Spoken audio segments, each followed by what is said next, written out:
Our focus in this session is going to be looking at some of the important Greco-Roman backgrounds, including some things related to Judaism. Some of this will be revisiting some things that we talked about in Survey of Church History. I'll try to just kind of refer to that information instead of recapping it or going over it again. But then there'll be some other things that I think will be useful for you in thinking about particularly missions and thinking about what was the Greco-Roman world like that early Christians began to speak about Jesus in. And so our focus in this session is going to be on those backgrounds. With that as well, we're thinking here of the cultural situation that early Christianity developed in. And with that, there are a lot of things that we'll be covering. The organization of this first lesson will be very similar to what we did in Survey of Church History by looking at politics, culture, doctrine, and practice. The rest of the lectures won't be divided that way. We'll be more organic in discussion, certainly arranging the material as appropriate in different sorts of ways. So we won't be using the same format, but it seemed appropriate to use here since we're predominantly setting the stage for some later things that we'll discuss. A couple things, of course, in thinking about the political situation of the time. One of the things we noted in Survey of Church History that I think is vitally important for thinking about a variety of things related to biblical history, the New Testament, the beginnings of Christianity, all sorts of things and topics we could talk about, is the impact that the Greek conquest and the rise of the Greek Empire made on the world that we're talking about. I don't know that we could overstate how significant it was that these characteristics changed the way that the world operated in that time, and then were carried over into the Roman period as well. The Alexander the Great's imperial march through what we call the Middle East today had significant impact in changing not only culture in ways that people dressed and the economics, the language, of course, just the general movement of people, and so all of these things were significant developments that, while probably unintentional from Alexander's standpoint and the later Greeks after him, these had significant impact on a world that made it easier for early Christians to travel, to share the message of Jesus, and to find receptive audiences. And so, we can just highlight, of course, the use of Koine Greek throughout the eastern part of the later Roman Empire, but also to some extent to the Roman Empire in general. The fact that here is a language that a majority of educated people who are able to read, who are literate, understand. Now, certainly, one of the things we see in the first century, of course, is the miraculous work of the Holy Spirit in providing apostles and others the ability to speak in other languages that they did not learn or did not study. So I don't want to overestimate the significance of a common written language, but on the other hand, I don't want to disparage it either. Simply because the Spirit could impart the ability to speak in other languages does not seem to indicate that it was a frequent occurrence. Throughout 1 Corinthians, of course, you see that there was such a desire among a large part of the Corinthians that they were downplaying or denigrating other spiritual gifts that, in Paul's mind, were just as, if not more, significant than the ability to speak in other languages. And so being able to, and certainly, if my understanding of Scripture is correct, that this miraculous manifestation of the Spirit required the laying on of the apostles' hands in most cases, right? Cornelius being the exception in Acts. The apostles are not going to get to everybody. So even though there might be a lot of people who have the ability at various times to speak in other languages, the apostles aren't going to get to everybody. And necessarily when the apostles laid their hands on somebody, and then moved on to another city, they might not have left people who had the ability to speak in tongues. So, the fact that the world is united by a language that is common is making a situation a lot easier.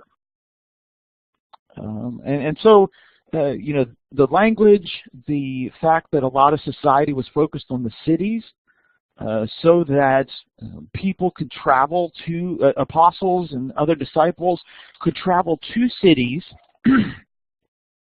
instead of having to go throughout the country and find these isolated families and people.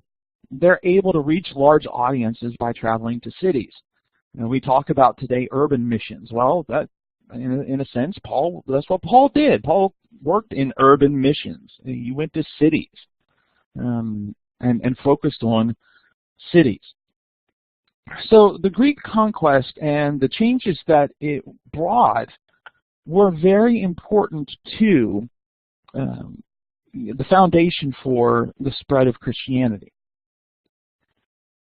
But of course, that the Greek culture had a significant impact on the Jewish culture at the time, and particularly with the idea of how do you, as a Jew, react to Hellenism. Hellenism here, of course, refers to the adoption of Greek culture and customs. Now, of course, we're talking 3rd, 2nd century Judaism, BC. A Judaism that is still recovering from exile and from the transitions that have taken place on these governmental imperial powers, and they've gone from the Babylonians to the Medes and the Persians, and now under the Greeks.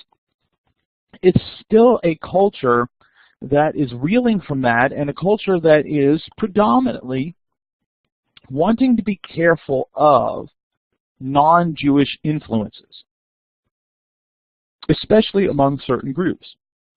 And so when some of these very strict Jews see other Jews adopting Greek styles of dress, other Greek customs and practices, the conflict between the Hellenizing Jews and the non-Hellenizing Jews became a very important facet of Jewish life. It doesn't seem like there was such a rejection, a widespread rejection of use of Greek as far as like business deals. Probably a lot of Jews used Aramaic in conversations with other Jews and etc. But it doesn't seem like there was such a widespread antagonism to the use of the Greek language for business deals, for government, for literature. And so there are a lot of Greek writings or Jewish writings in Greek from this time period, including the Septuagint, the Greek translation of the Old Testament. So there's not a totalizing opposition to Greek culture, but there is a sizable resistance to it, which carries over into early Christianity, and it's even a challenge for us today in a variety of ways. First, how do we respond to the cultures we're in, especially in a culture that is not predominantly a Christian culture, right? We live in a rather secular type of culture as far as like our government, society, business. So there's that. But then also, of course, in the context of missions, the question that missionaries have faced for centuries is, how do you present the gospel? What is cultural about the gospel? What is entirely for all time? And then also, how do you as a missionary think about the culture that you're going to evangelize? Do you try to maintain that, in our case, Western culture, or do you, quote unquote, go native if you're going to a place that isn't necessarily Western? And so, the Maccabean Revolt highlights in relief the struggles that were taking place. But of course, there's a even stronger issue here, and that the Maccabean Revolt is predominantly about two things. There's Hellenism, right? A lot of Jews adopting Greek culture, Greek customs, Greek clothing, and then there's the actions of Antiochus IV. Right? Antiochus IV, who is trying to make a name for himself, has imperial ambitions, wants to extend his power, and out of that, when there are Jews revolting against his family, or against his rule, not his family, against his rule, then you have this high priest's family, right, that's kind of leading this revolt. When you have that, Antiochus is out to destroy everything Jewish. Right? Breaks down the walls of Jerusalem, destroys the Old Testament, or the Scriptures, the Jewish Bible, outlaws a variety of Jewish practices, right? All in an effort to stem this revolt, but also release some of the anger that he has because of the frustrations he's been experiencing militarily, politically, etc. The Hasmonean family, who also gets the name Maccabees, of course, will become very important throughout the latter part of the centuries leading up to the life of Christ. The Hasmoneans are religious and secular authorities. Right? As they start the revolt, it's Mattathias, the father of this family, who kind of serves as the figurehead.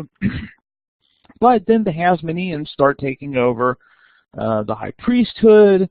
They're the secular leaders when the Jews gained their independence from Antiochus and from the Seleucids. And so the Hasmoneans become very important, but also become figureheads for some of the frustrations, as happens in any culture where you have this divide between aristocracy and common people, ultimately leading to civil war and destabilizing efforts that will ultimately lead to the ease of Rome coming in and taking over Judea. Pompey, of course, comes in 63. There's a siege of the temple during Passover, and this general Pompey is called for help, comes in, is able to take over and end the siege. And so one of the interesting things about Pompey, of course, and I think I mentioned this in Survey Church History, is that he is bold enough to go into the Jewish temple, into the Holy of Holies, finds it empty. There is no image of a deity. There's no Ark of the Covenant either. And so he talks about the Jews worshiping nothing. Of course, this brings Roman control. The Hasmoneans still have some power, but eventually power passes to Herod, who is named King of the Jews by the Senate, the Roman Senate, in the year 40 BC. He is referred to as a friend and ally of the Roman people. That's a quote. He will marry a Hasmonean, who he will later have killed, but in the early years of his reign, he's trying here to solidify his power by making alliances with the previous groups that's in power. Of course, he has the support of Caesar Augustus, the emperor at the time. One of the major events during Herod's reign is to refurbish the temple, so he'll do that, but was also close associates with Caesar Augustus. Octavian was his name, but takes the name Augustus when he becomes emperor, the first true Roman emperor, the end of the Republic, here after the death of Julius Caesar, etc. The idea was that he's a deified person. He's a more than human. He refers to himself as kind of a first citizen, but he really is an emperor. And with the reign of Caesar Augustus, there are a variety of things that he brings to the Roman Empire at the time, which are, again, very important for the start of Christianity. Augustus's reign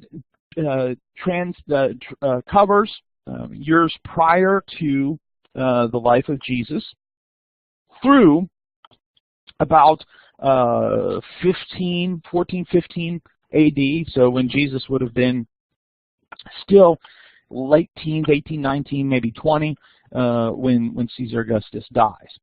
But the effect of Augustus continues even into some of those later emperors, Tiberius, Caligula, etc. And one of those major ones is the Roman peace, the Pax Romana.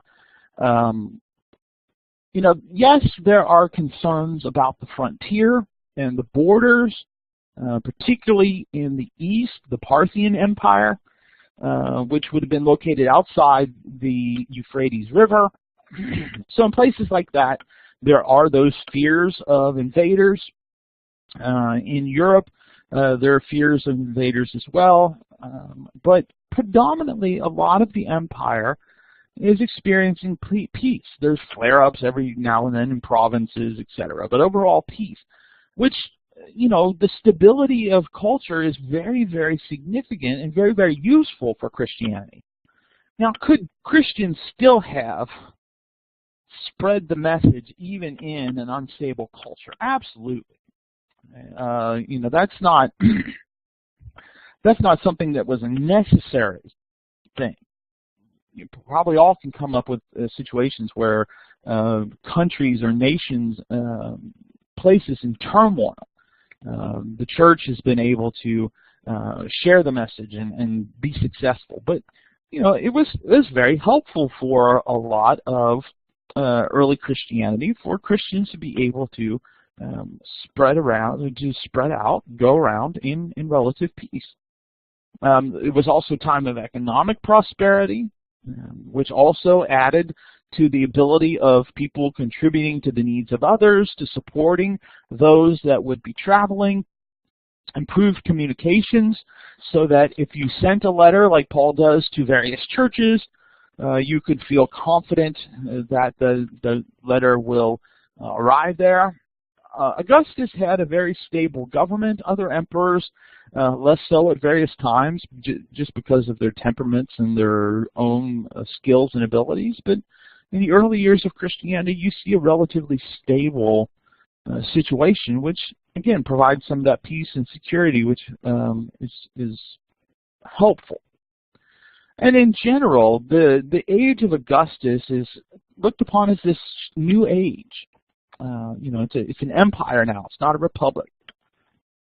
There's great promise in what Augustus is going to do. And it's in that, of course, that that early Christians start spreading this message of, well, no, there's a true king who's not Augustus or Tiberius or Caligula or Claudius or Nero or whoever. That there is a time of renewal coming that is greater than this physical renewal we see in the early years of the Roman Empire. So once again, could Christianity have spread without these things? Absolutely. But were they helpful? Yes. And so it goes to, I think, a very important understanding of how we think about Paul's words in Galatians 4:4, where he says at the right time, God sent forth his son to be born of a woman. The fullness of time is the way some translations put it. This idea of that God has been building to this specific time. This is the time when his plan is going to be brought to fruition, and what he's been planning, the mystery, is going to be unfolded and revealed. And so all of these things are participating in that from a political standpoint. Let's turn now to thinking about some things related to culture and society.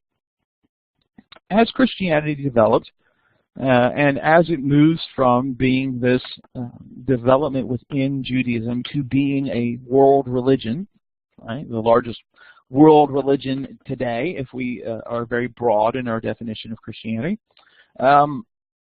Christianity has had to come in conflict with a wide variety of cultures. In the time period, though, that Christianity develops, there are basically three: Greek culture, Roman culture, and Jewish culture. And, of course, a lot of those beginning years, it predominantly starts within Jewish culture. But as we see in Acts, gradually, over the years, and relatively quickly, Christians are in a position of coming into contact with other cultures. A lot of these Jewish Christians now having to branch out further into Greco-Roman society, not just to live there, but to extend the gospel to these people, to talk to them about becoming part of God's kingdom, to reach out and to engage them in God's universal plan that is broader, is larger than what they had thought of previously. So what was that culture like? Well, we're not going to focus on everything, but I do want to talk about some aspects of them that are important for thinking about the development of Christianity.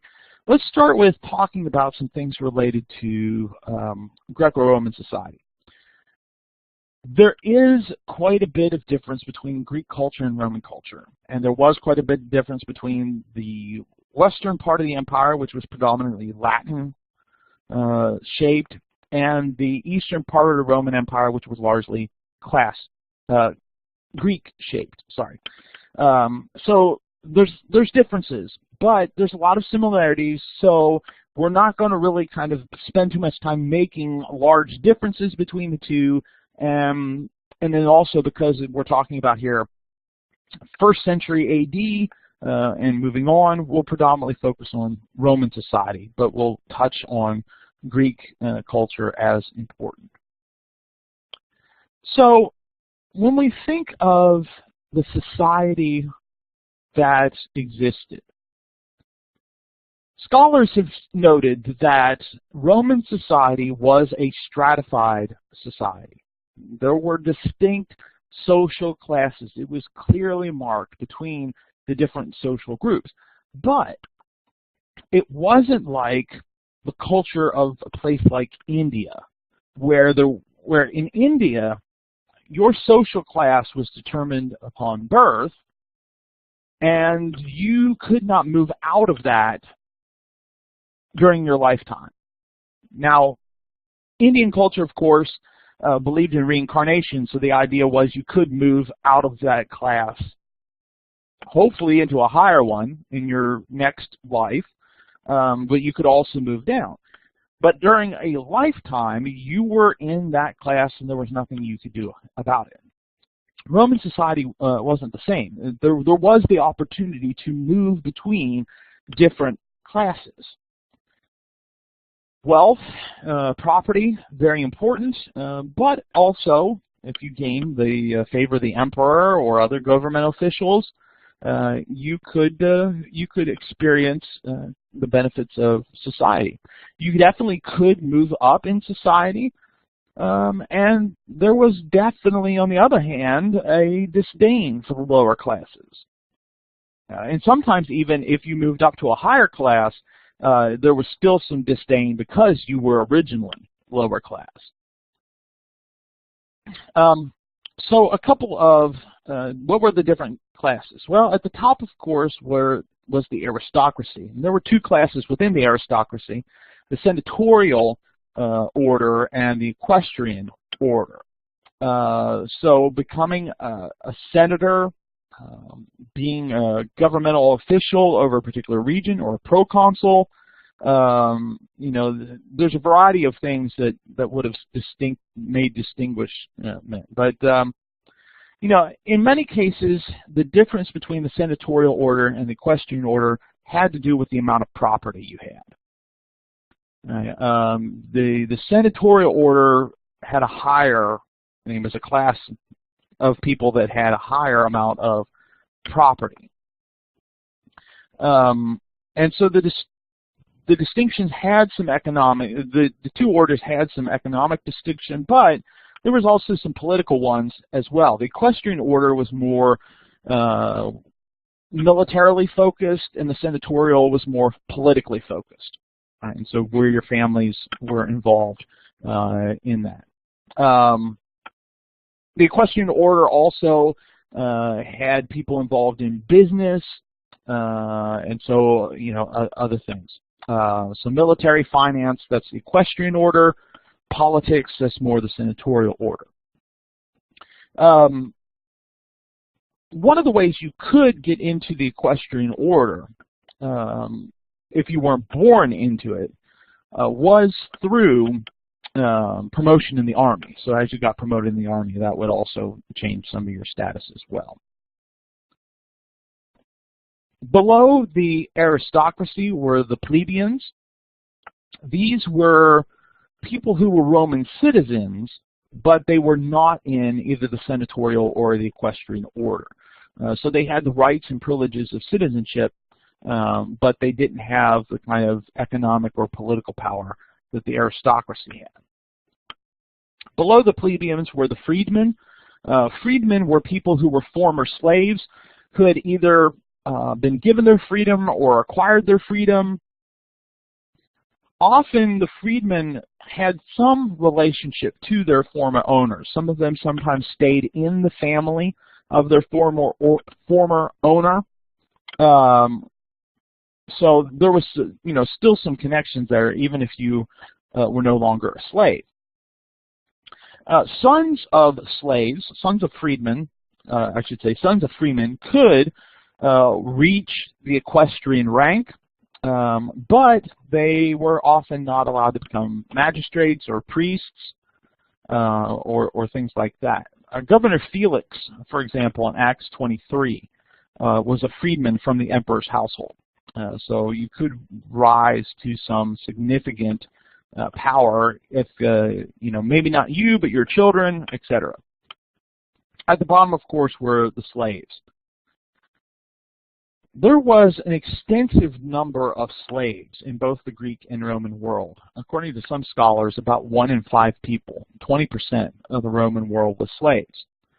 And according to the Roman philosopher Seneca, there was a proposal in the first century that the slaves would have to dress distinctively.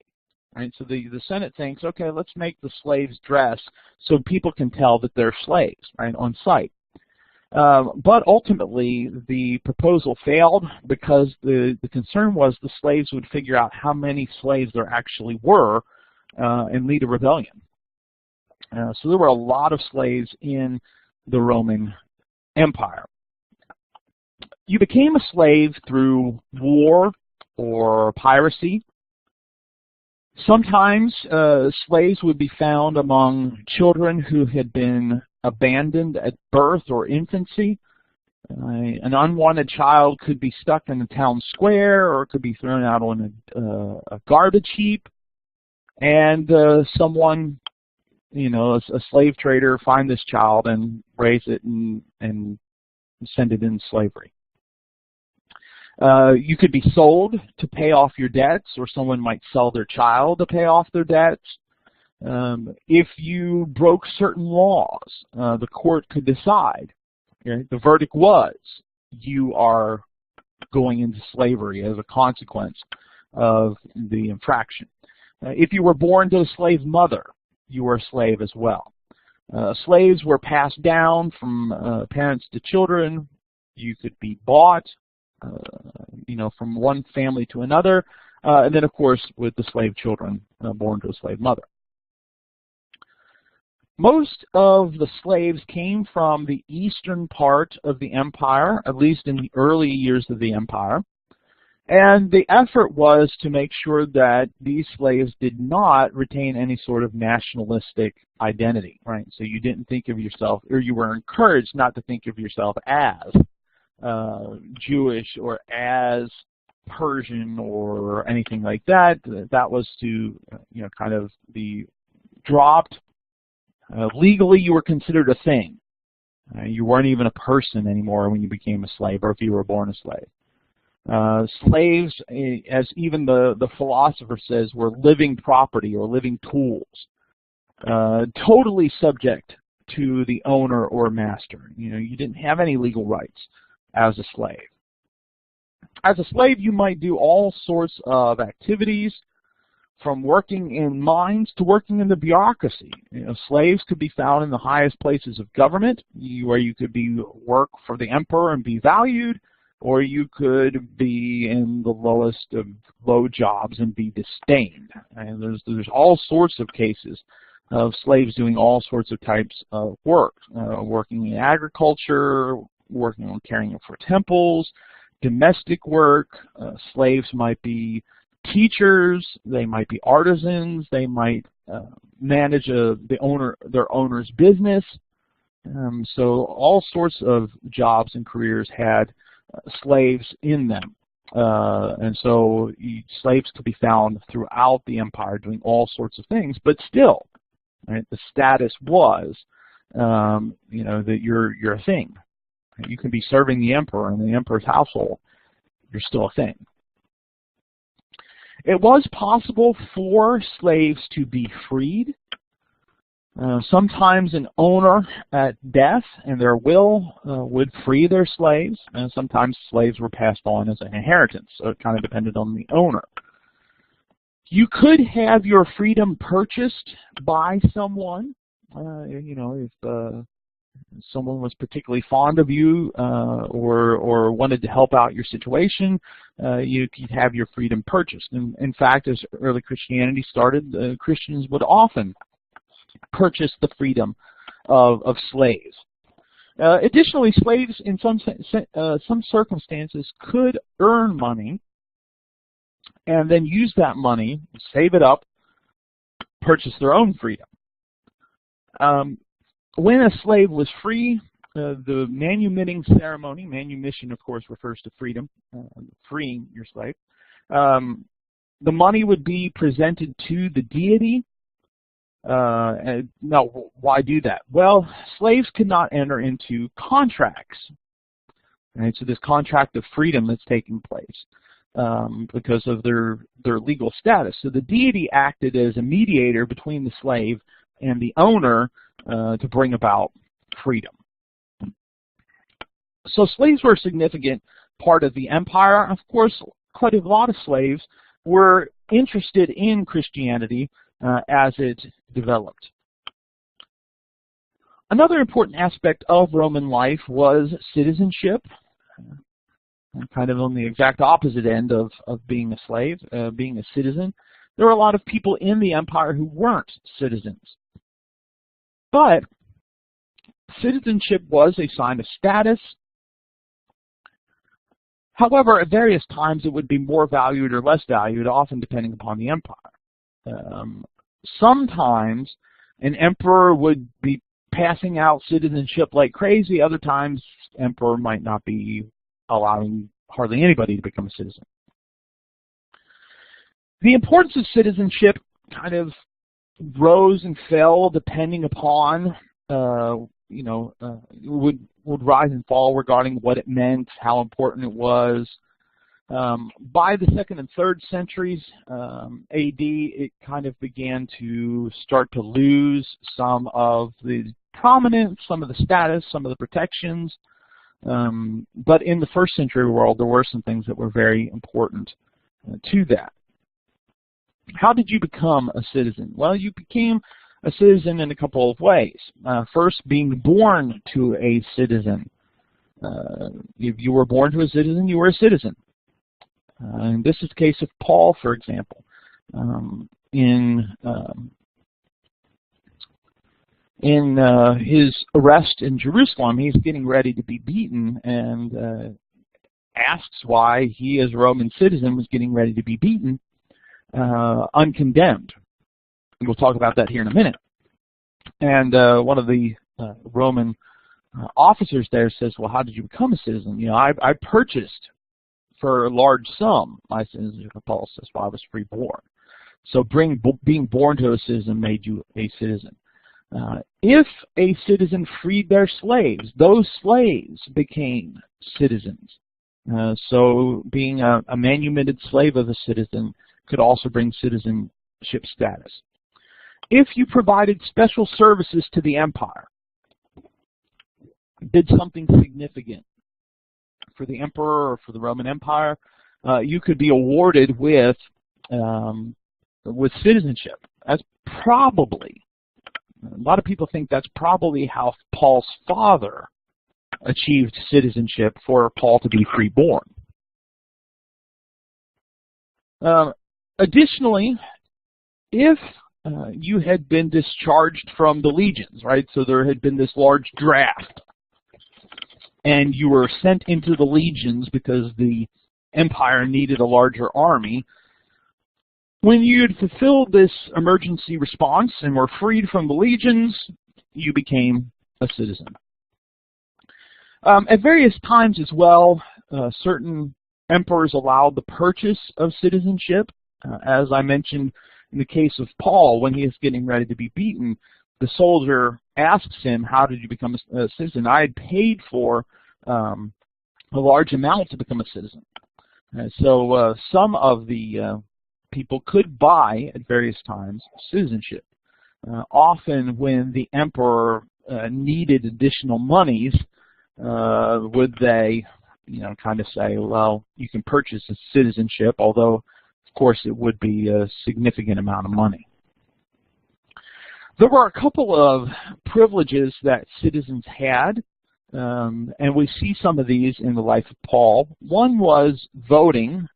If you lived in Rome, predominantly, you had voting rights. Not as important for the life of Paul. You could be a citizen without the right to vote in some cases. But in general, you had the privilege of voting. Additionally, you were not subject to what were considered degrading forms of punishment. So things like scourging, like Paul is getting ready to be faced with in the situation we're talking about. Crucifixion was something that citizens were not to face.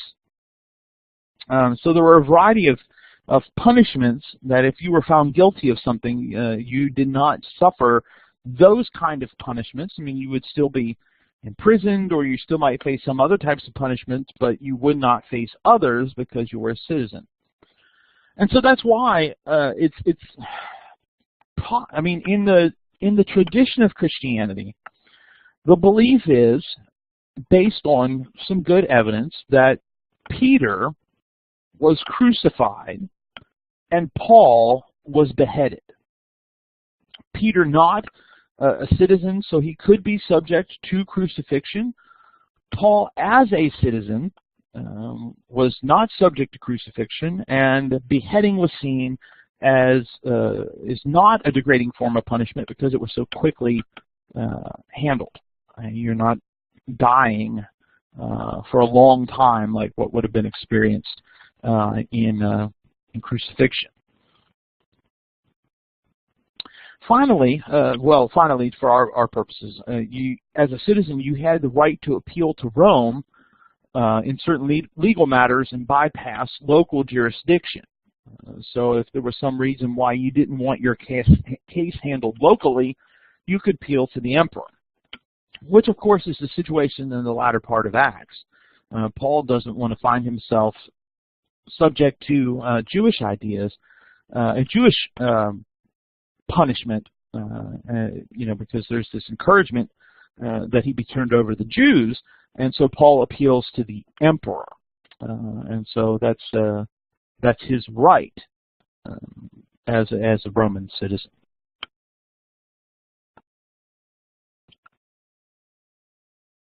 Another aspect of Roman society that I think is important for us to think about is the social morality of the time. The Roman Empire has the stigma of being this horrible, immoral society, and to some extent that is deserved. It was a place of brutality, of cruelty, of violence.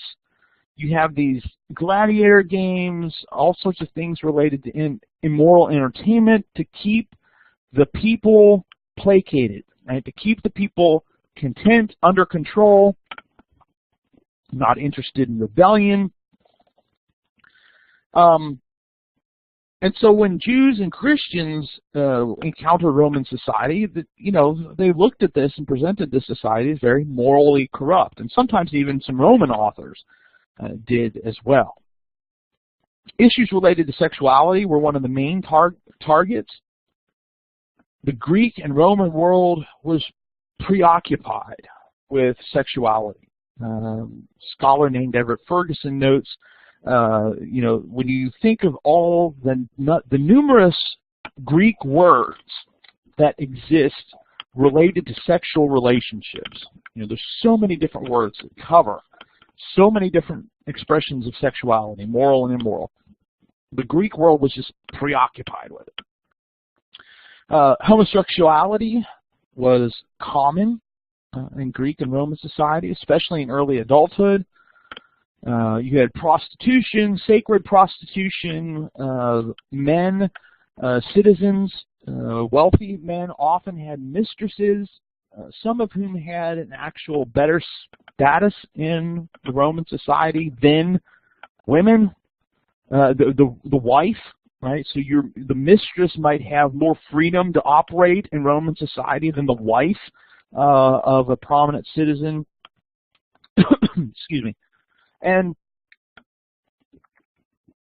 in many respects, for men, they could engage in sexual relationships with any partner they wanted, whenever they wanted, etc. Women only were allowed to do that if they registered as a town prostitute. And so, this kind of the men could commit, husbands could commit adultery whenever they wanted. Women could only commit adultery if they were registered as a prostitute. That being said, marriage and family were still important in the Greco-Roman world. It was an important status issue. Families were often made up of a husband, wife, children, perhaps other relatives, extended families, and then slaves were sometimes considered a part of the family too in some of the higher classes. When a marriage was engaged, when a family was created, they were connected to each other, not just economically, not just socially, but religiously as well. There was a lot of weight put on marriage and a lot of formality connected to marriage. It was very businesslike. A lot of contractual ideas. connected with marriage. Having children, of course, was the main focus of marriage. Children outside of registered marriages were considered illegitimate. Women in the Greco-Roman world were often married in their early teens. Men married at older ages. For Jews, the men would get married around 18. Greeks would wait until 30. So here you are, a 30-year-old man marrying a young teenage girl. Our sensibilities, of course, are, well, there's a lot of things wrong with that. Not so in the Greek culture at our time. Monogamy was the most common form of marriage in the Greco-Roman world. Polygamy was not that common. That being said, a lot of men were unfaithful to their wives. Obviously, I mean, this was well known. It wasn't like they would try to hide it like what you see in like contemporary society. So, there is this notion of you should be married to one wife, but as a husband, you could engage in other relationships as well, but you were just married to one woman. And really, divorce as well was rather common and easy in Rome and Greece. Women could end a marriage in the empire. It probably wasn't that common given some other things related to the status of women. Among Jews, only males could initiate divorce. For most women, their place was the home. Again, we're not talking about mistresses, right? Because the part of the house was the women's quarters, and so if a husband here who is involved in business was having a banquet and has a lot of business partners or customers over, his wife and the children would be in the women's quarters, and the husband's mistress might be allowed to freely walk through this business party. Right? There's a lot of issues here of sexuality and protecting women and girls, but on the other hand, of course, there's this mistress concept. So it's a very odd society when it came to family and women. Women tended to manage the households for their husband. However, some, depending upon the region, had the ability to have greater public responsibilities. Lydia, for example, in Acts 16, is a seller of purple in the city of Philippi. So here she is as a woman, a merchant, a trader. So, in some cases, there were some places where women had the ability to have some public roles. Roman women tended to have more freedoms than Jewish women. Jewish women could not appear as a witness in court. Part of it has to do with beliefs that women could not fulfill all the duties of the law due to menstruation, other aspects of femininity. All of these were things that colored the way Jewish men looked at Jewish women. Women also had lower life expectancies than men due to the dangers of childbirth, especially being earlier in life, younger in life, other types of things that women face as well. But women could be found in all areas of life, not necessarily in great numbers, but you could find women physicians, women artists, women athletes, women business persons. There were these cases where women did achieve some status in society in a public way, separate from being a wife to a husband. But again, it was often not that common. Children, of course, were very important to the family, with the male children being more important. Because female children were not, they were considered to be a liability. Because when that woman grew up, the goal was, of course, to marry her off. And as a father of a daughter, you were expected to provide a dowry. So you're providing money or property to the husband's family, in addition to giving your daughter to this person in marriage. And so this is a financial liability. And so it was very rare for households to have more than one daughter. And because of that, infanticide was quite common in the Greek and Roman world, where children would be left, predominantly female children, unless, male children, if they had some sort of defect, or if it was unwanted, or was a child of a illicit liaison, could experience the same thing, but left in the street square for somebody else maybe to hopefully pick up, or thrown on the garbage heap to die, or drowned. All these things took place in the Roman Empire. Abortion did occur, was rare, looked down upon, occurred usually through chemical means, drinking certain potions and other things. And a child really didn't become a part of the family until the father recognized that child as his. So, in a sense, this helped a lot of Greek and Roman people say, well, it's not a child. It's not my child. I didn't recognize it as my child. So they had a really odd status in Roman society as well. Let's talk about a couple things related to the Jewish experience, culture. We highlighted some things in marriage and gender, differences there. Of course, as we've seen and as we've noted, in this time period, this is a Jewish world that is undergoing this transition from exile and all that means to becoming a part of this Greek society, then independence. Now you're part of Rome, etc. I'd forgotten to get rid of that slide about exile, because this is the one I wanted to focus on, the idea of the different parties or sects in Jewish society. A Jewish society was divided, of course, by economics as well. There was an aristocracy, common person difference. But then there were also some social, cultural, and religious divisions as well.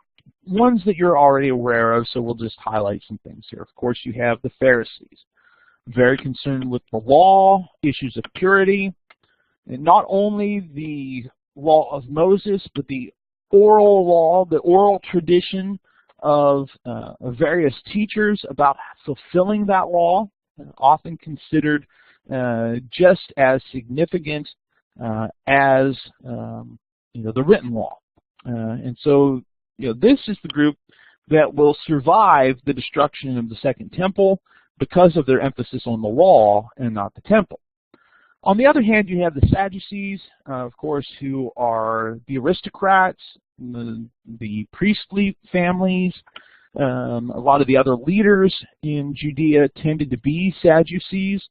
They had a lot of the political power, and with that there was also a lot of embrace of Greek culture, later Roman culture. The Sadducees didn't accept any of the additional books of the Bible outside the books of Moses. It's kind of like the books of Moses is it, and the rest of what we call the Old Testament wasn't considered scripture. There wasn't as much of an emphasis about an afterlife, and of course they denied some of the other beliefs like spirits and angels and things like that. We don't know much about the Sadducees simply because they kind of ceased to exist with the destruction of the temple, because they were so dependent upon the temple for their political and religious authority. And so all that we know is from non-Sadducee sources, the Pharisees and the New Testament. Of course, there were some more radical approaches within Judaism. On the one hand, you have groups like the Essenes, who were very separatist. They thought that the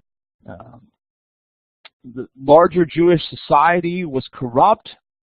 Not just the Hellenists, like the Pharisees would have seen, but all of them were corrupt. And so the Essenes go out into the wilderness to escape from society and try to maintain their purity there, developing a wide variety of water rituals, purification rituals, a very strict discipline, very focused community that would, the goal was to try and avoid some of those larger influences of the corrupt society that Judea represented.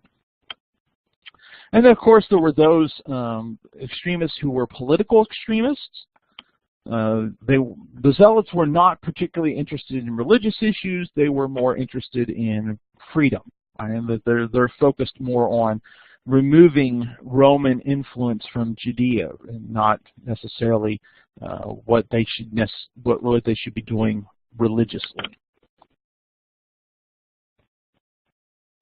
When it came to life in the Roman Empire for Jews, there was a couple of things that were true of the Jewish experience.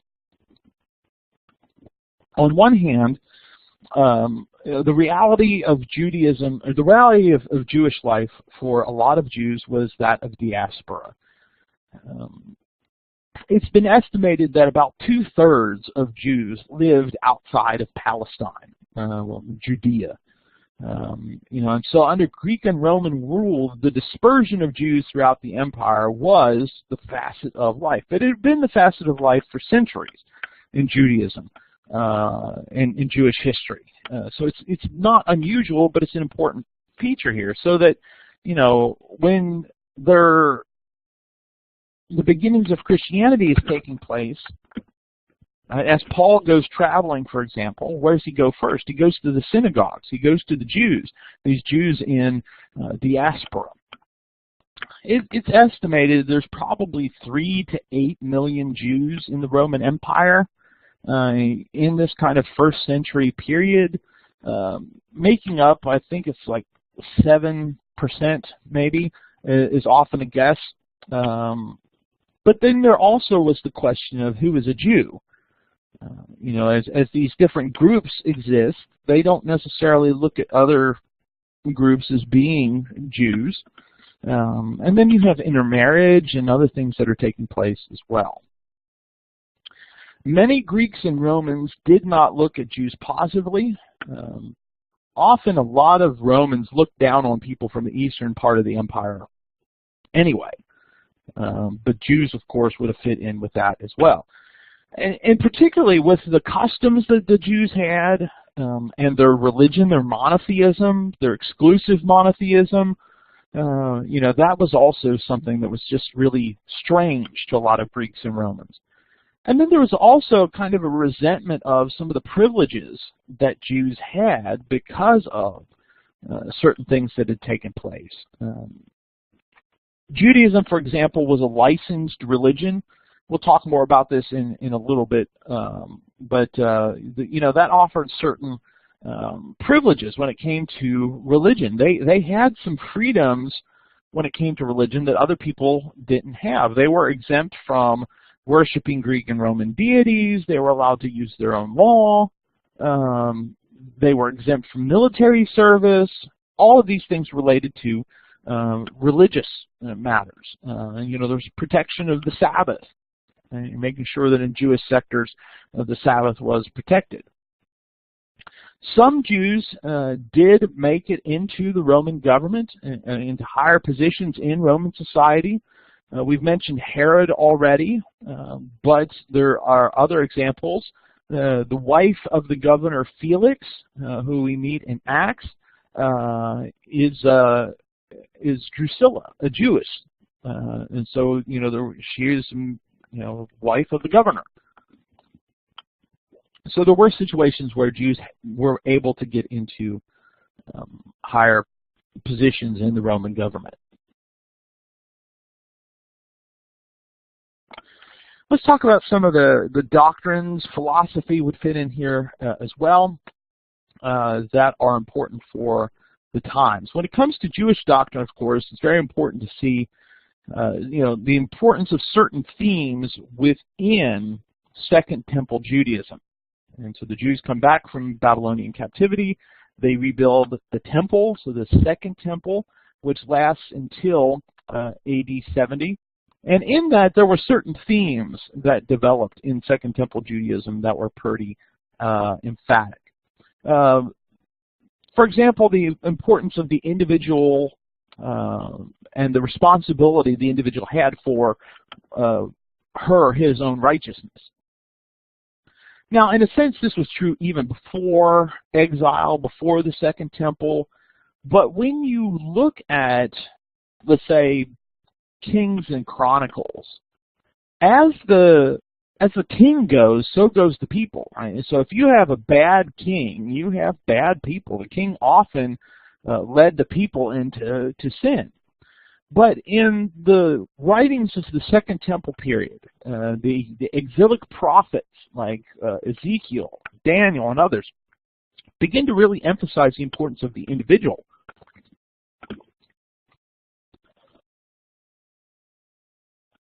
How the individual was responsible for their own righteousness. Right? Ezekiel says that the soul that sins shall die. A second important theme that developed in this time period was the belief that the law of Moses was a guide to life. It wasn't just about ritual, it wasn't just about sacrifice, but it was also about how to live your daily life.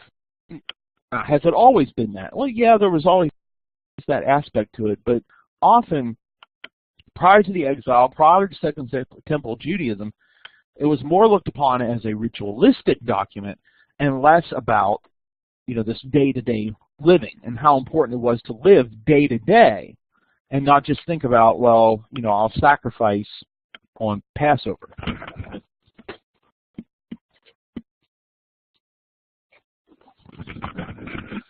So, this revised focus on human relationships and day-to-day life rather than just ritual. Also important for Second Temple Judaism was this renewed hope of restored fortunes, particularly hope for a Davidic king. The term Messiah, of course, was related to this Davidic restoration. The line of David, David's kingdom, and the prominence that existed. Additionally, Second Temple Judaism, despite the fact that it's called Second Temple Judaism, meaning that the focus is the Second Temple, featured a lot of localized worship. The synagogue, right? The rise of the synagogue during this time period, where Jews would now worship in their town or in the region. Less as much of a concern of going to the temple except for special occasions. And so all of these are important facets of the Judaism of the time of Jesus and then after. The Jewish sects, of course, were very important in all of this that we've talked about already, how that's shaping that. So it's both a cultural thing and a doctrinal thing. Very important in this were two important tenets that we talked about: this ethical monotheism, the belief in one God, and this hope of the Messiah, this hope of God overturning the fortunes of the Jews. There were a lot of common beliefs among Jews about one God, about the special status of Israel, about the importance of the law, but then there were also some differences about what constituted Scripture, what it meant to be the special people of God, and how do you relate to pagans, and how do you relate to Hellenists, right? Not necessarily Gentiles, but Hellenizing Jews. When it comes to some practices in the Greco-Roman culture that Christianity will eventually make its way into, I want to highlight a couple of things. In religion, the deities were very important. Often the Greek and Roman deities mirrored human experience. They got married, they fought, they were jealous, they engaged in affairs, and often a lot of things in society were mirrored in the way that the deities acted. The focus of Greco-Roman religion was to get the deities on your side.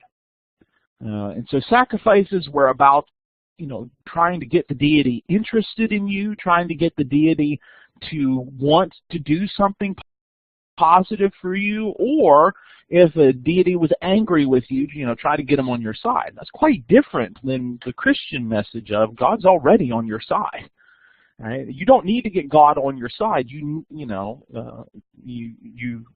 need to deal with your sin problem. Romans thought of themselves as being under obligation to the deities. They owed the deities, which is why sacrifice was necessary. Also important in Greco-Roman belief was the existence of the afterlife. There was existence after death. There's some notion of rewards and punishments. And many people at the time considered the soul to be immortal, that there was a part of human beings that did not die, that did not end. But that was quite different than the Christian view of the resurrection of the soul, or the resurrection of the body, I mean. Quite a different view. Also very important was maintaining the customs of the ancestors, and with that, of course, the importance of specific experts, right? Having priests. Priests knew how to do the sacrifices and the rituals. Most people did not know, weren't qualified to engage in religion. You needed to rely on an expert. And then when it came to the custom of the ancestors, it's not ancestor worship to the point like you see in other traditions or other nationalities, but this idea of what your ancestors did, was expected to be reflected in what you did.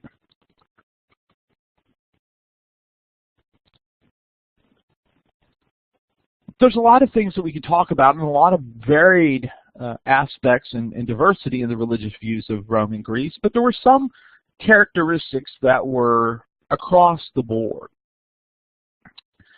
In many cases, Romans viewed religion as not being exclusive.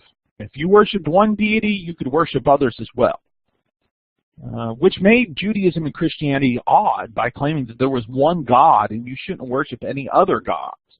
That was just not something that most Greeks and Romans were used to, especially in those people in power, because you're trying to suggest to them, no, I can't worship your deities because I only believe in one deity. When it came to deities, the Greeks and Romans tended to be syncretistic. They often assimilated the deities of other cultures, identifying the two groups together. Your gods are my gods, right? Zeus and Jupiter are the same god. And so there's this borrowing and transferring of ideas. Some people focus less on the deities and focus more on this notion of power, right? Gaining power religiously, like Simon the Sorcerer in Acts 8. This desire to tap into a power that permeated the universe, and so this worship of power, this impersonal quality or characteristic, was also a prominent feature of Greek and Roman religion. Not only were there personal deities, often many of the virtues like liberty, justice, victory, all of them are deified as well. These qualities came from the gods, so there must be gods up there extending these benefits. And so you see this development of like deifying all sorts of things and not just necessarily looking to the gods. Now, despite all these proliferation that's taking place, there's also a lot of an impulse towards monotheism. Identifying these deities, Zeus and Jupiter being the same deity, was kind of keeping the numbers low. And then also this notion of worshiping power shifted the attention away from the plurality of gods to this more singular type of concept. And also there were a lot of philosophers, predominantly Greek philosophers, who emphasized monotheism and tended to encourage monotheism. Yet there was this notion of this inhabitants of a variety of spiritual beings, non-physical beings, including demons. Demons were not always considered evil by Greek and Romans. The term was used to refer to these intermediaries between the gods and human beings. So a demon wasn't necessarily evil, but they weren't necessarily on the side of human beings, and so if something unlucky happened to you, you might blame it on a demon. But there was also belief that your life was guided by fate. A lot of Romans believed in fate, that what happened was fated to happen. And so there's this determinism, right, that all these things are determined, that there's not this notion of a free will, of a ability to choose your own destiny. And so the continual encouragement is accept your fate and get used to it. A lot of religion as well was corporate. There certainly was a place for individual religion, but most religious expressions took place in a group, whether that was the family religion, or even cities. And so a city, in even some cases we might talk about the empire kind of worshiping together. Not all at the same time, but the idea of empire-wide worship of certain things, including the emperors, that would be a part of that as well. Now, religion certainly had its place in the Greek and Roman society. But much of the intellectual content we talk about with religion, right, beliefs, doctrines, etc., people turn to philosophy for that. Right? If you wanted to know how to live a way of life, you went to philosophers, especially if you were an elite who had the luxury to study it. But philosophy was where people found things like moral advice. You don't go to the priest to talk about what truly is real or what the good life is. You don't go to the priest for that. You go to the priest because you want your crops to be good. You go to the priest because you want success in business. But if you know what the right type of way to live is, you go to the philosopher. And Everett Ferguson says that the philosophy was really what provided the semblance of a conscience for the Greco-Roman society. Right? That's where you had notions of morality and ethics. Most philosophers tended to focus on discussions about ethical living. And so, there are these discussions throughout the philosophers during the Greek and Roman periods about what is right living, what is right action, laying out moral rules. That's what a lot of philosophy was at the time. Although, of course, there was also philosophies of politics and other aspects of society. There were a lot of philosophical schools that developed. And so you have these philosophers that they develop their philosophies, and these become popularized, and common people, they're looking at it as all philosophy is the same, but you have these elites who have the luxury to study philosophy, and they start gathering together to learn from philosophers, and then these later generations would propagate the philosopher's teachings after the death of the philosopher. And there were a lot of philosophers and philosophies going on in the years leading up to the first century. I want to highlight a couple that are important for early Christianity. One is Platonism, named after Plato, who had come into contact with a Greek philosopher named Socrates. That encounter changes Plato's life. Plato, not Play-Doh, like you play with clay. No, Plato. So Plato studies under Socrates, promotes Socrates' thought. And so a lot of Platonism in the early years is Socrates' thought, with just a few ideas coming from Plato himself. One idea that becomes very important in shaping Christianity is the doctrine of the immortal soul. The Bible does not teach that the soul is immortal. Instead, it talks about the resurrection of the body when it talks about the afterlife. But for Platonists, there was this belief that before you were physically in existence, your soul was in existence, and it will continue after. Right? So the soul is distinctly separate from the body, existed before the body, it will exist after the body. There will not be, at death, the body and the spirit are separate. The body never comes into the picture again. Christianity, of course, doesn't talk about that in the biblical text. There is this notion of God creating the soul, joining it with the body and soul separating at death, but the soul rejoining the body or a new body at the end of time.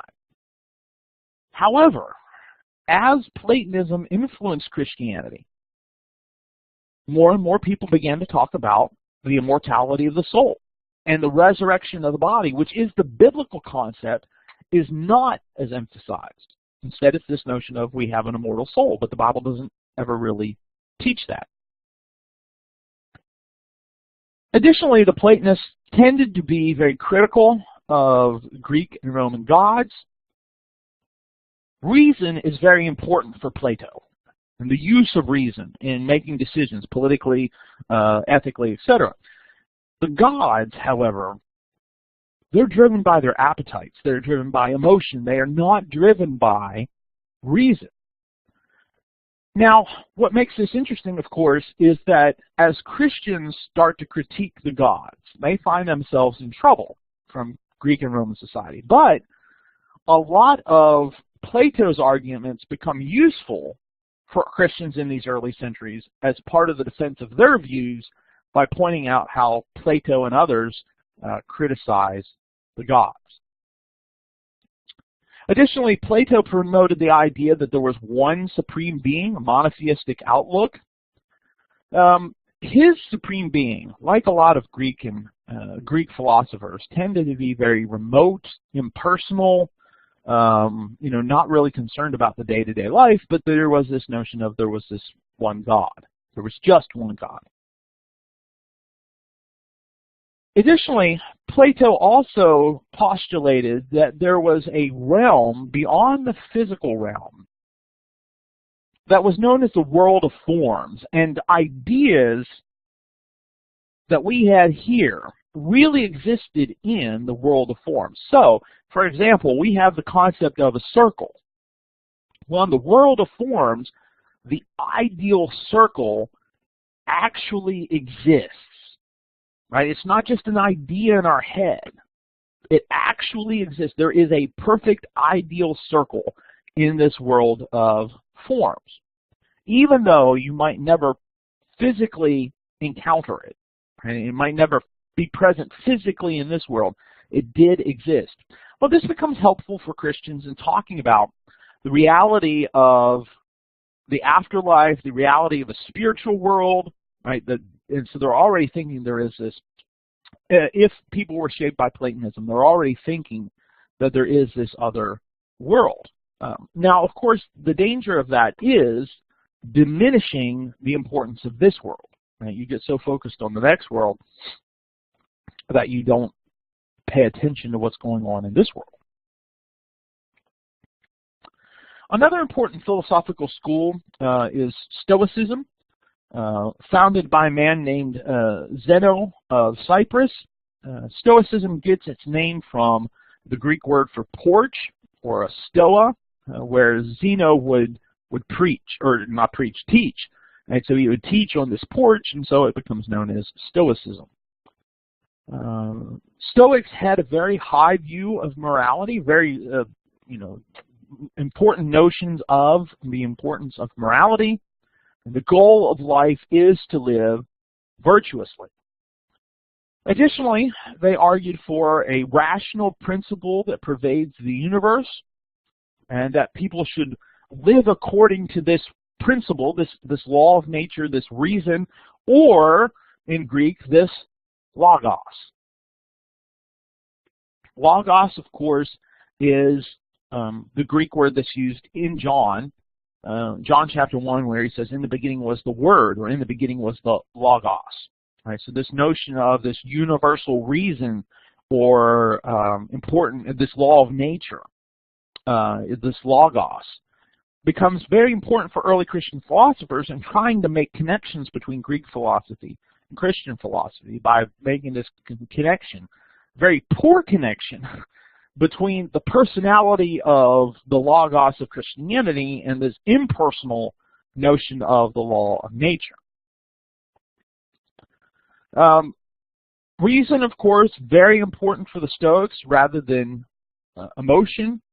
You should use your reason to make judgments, to live rightly. You should not be shaped by emotion, and so that's why when somebody is said to be emotionless, that they're being very stoic. Stoics did talk about God, but it wasn't necessarily a God like a being. It was more of this impersonal force, more a pantheistic idea than a personal being like Christianity would have, or Judaism, or even a lot of Greek and Roman religion.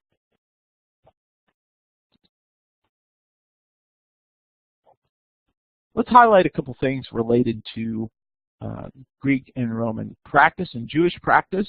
Of course, we've already highlighted the importance of the Jewish temple, which was made up of a variety of areas. There was the temple proper, which is on the left-hand side of this picture, and then outside were a variety of courts, which prevented people from going, right? You could only go so far. The innermost court is the court of the priests. Only the priests could come into that court. Outside the court is the court of Israel, which was for Jewish men. Only Jewish men could come into that court, with the priests being only ones allowed even closer. Outside that is the court of the women, so only Jewish women could come that close and then go further. And then outside of that is the court of the Gentiles. And there was even warnings posted between the court of the Gentiles and the court of women that the Gentiles entered this enclosure upon pain of death. Right? So Jews had the ability to execute any Gentiles who actually entered into the court of women, let alone some of the other courts. Here is an artistic representation, a model representation, actually, of what it's possible the Second Temple looked like after its refurbishing by Herod the Great. Very important with that temple religion, of course, were the priests and the sacrifices. Most priests lived outside of Jerusalem and only visited when it was their group's time to serve at the temple.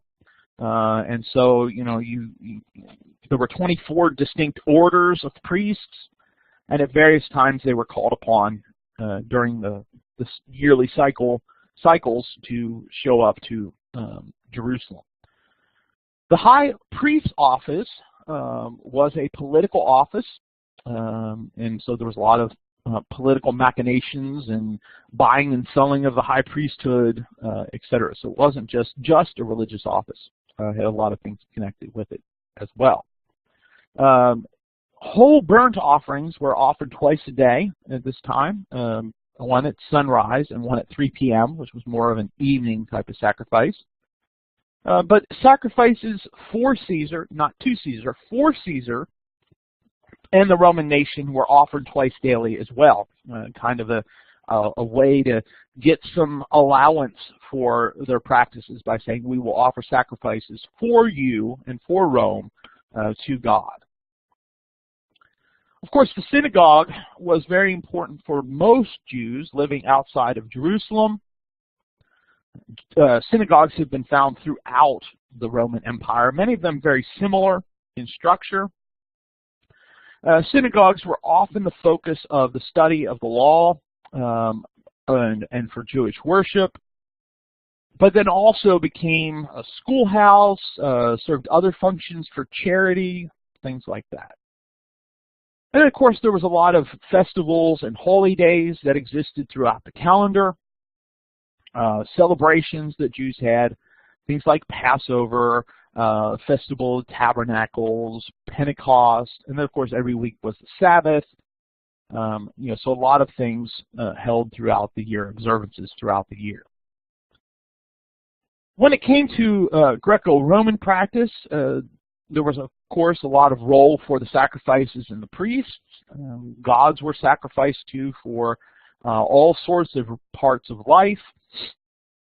Usually your trade, your job, even your household was connected with a deity who expected you to worship.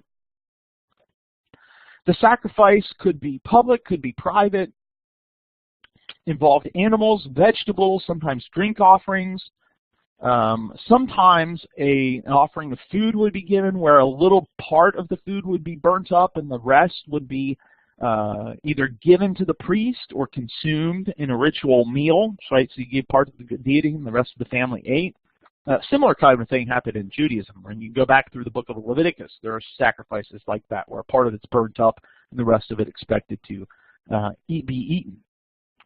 The priesthood in Greco-Roman society was much less formal than Judaism. I mean, there was an expectation that there would be some sort of connection to being a child or a descendant of Aaron in Jewish priesthood, but in Roman priesthood, just about anybody could be a priest. There were some full-time priests, but that was more often the exception. Normally priests, that wasn't their full-time job. And so the focus is on knowing the personal procedure, the proper procedure, how to approach a specific deity. That's the big thing. There is, at various times, expectations that priests will be ritually pure, but there wasn't as much of an emphasis on moral purity of priests in Greco-Roman society. In addition to sacrifices, there was also belief in astrology and magic, of course connected with fate, right? So your fate is predetermined. You need astrology to figure out what your fate is. So you study out the stars to determine what your fate is. So you kind of have this overlap between astronomy and astrology. They're kind of mixed together, where today we would say, well, there's astrology, your horoscope, and then there's astronomy, which is the science. Well, very mixed together at the time. With magic, of course, the notion was, desiring to take this supernatural power and put it to your own use. So if you perform the appropriate procedures, the gods would be forced to bow to your wishes. And so the idea is putting the gods in a position where they must do something for you. There's a lot of rituals connected with the home. Ritualistic offering of food or drink prior to meals, but then also rituals connected with birth, with puberty, with marriage, with death, all sorts of things that you did in the context of homes. Often Roman households would have household gods who were expected to protect the family. Additionally, there was a lot of civic religion, religious practices that were expected to be performed by the entire city for the good of the state. You engage in these practices so that the empire will survive. So there's patron deities of cities, there's patron deities of the empire. Before entertainment or before civic events, there would be sacrifices or rituals performed for the blessing of the state or the blessing of the city. Kind of connected with the civic religion was the development of the ruler or imperial cult, where through sacrifices you were giving honor to the ruler. And eventually there was a move in Rome to deify the emperors, right, that they are gods. Very similar to how Pharaoh was viewed. There's some of this in Greece as well. And so there's this transition from sacrificing to honor a ruler to sacrificing to a ruler. And I think there's a lot of that that's behind the book of Revelation, the beginnings of what's taking place there. A variety of late first century emperors starting to claim deification. And so this notion of sacrificing to the emperor viewed as a god. So you have this cult here in the term of worship society, not like we think of a cult today, but a group of people worshiping a specific deity, in this case, the emperor. And then also, you had a lot of personal religious practices, things that people would be involved in privately. And then also, finally, the mystery religions. Religious groups that required an individual to be introduced to the mysteries or the secrets of the religion. Right? So this is not public, it's not very well known. It's a group of worshipers who have secret ceremonies, and so you have to be initiated into this group to find out the ceremonies. And so only the initiated could participate, and usually connecting individuals to a specific deity.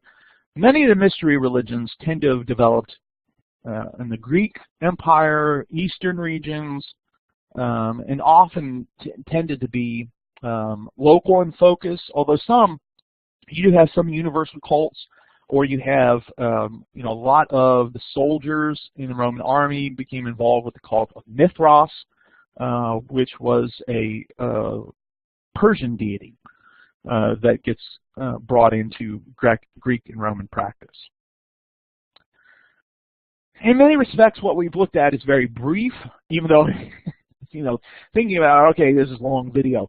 But it's a brief overview relative to what we could say. We could spend an entire semester just talking about Greek and Roman society. But hopefully this gives us a good picture of what society is like and what early Christians are facing as they are commanded by Jesus and as events encourage them to begin sharing the gospel with the world around them. Well, this is the world around them. This is what the world looks like, and this is who they're going to as they move forward.